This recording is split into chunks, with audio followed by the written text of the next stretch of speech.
Hi guys, I'm Ishan Grover and I'm brewer at Phantom. Today we are going to talk about why is draft beer better than bottle beers. तो bottle bears और draft bears में बहुत फ़र्क रहता है. मेरी सबसे important factor क्या है कि जो ड्राफ्ट बियर है वो केग्स में आती है और बॉटल बियर्स में आप देख सकते हैं नॉर्मली बॉटल्स रहता है. तो लाइट पेनिट्रेशन जो है वो बॉटल्स में ज़्यादा होती है, केग्स में लाइट की पेनिट्रेशन बियर में कभी नहीं आती. तो light also effects the quality of beer.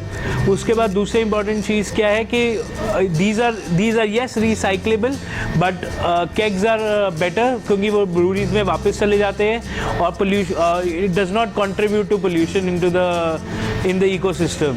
सबसे इम्पॉर्टेंट और चीज़ क्या है, केग्स जो है फास्टली कंज्यूम हो जाते हैं, फोर्स कार्बोनेशन कर सकते हैं. तो बियर एक अच्छी टेस्ट करती है, क्रिस्पीनेस आती है जो कि मोस्टली बॉटल बियर्स में मिसिंग रहता है. So yes, I prefer kegged beers, draught beers over bottle beers. Keep watching Cocktail Jockey to know more. Thank you.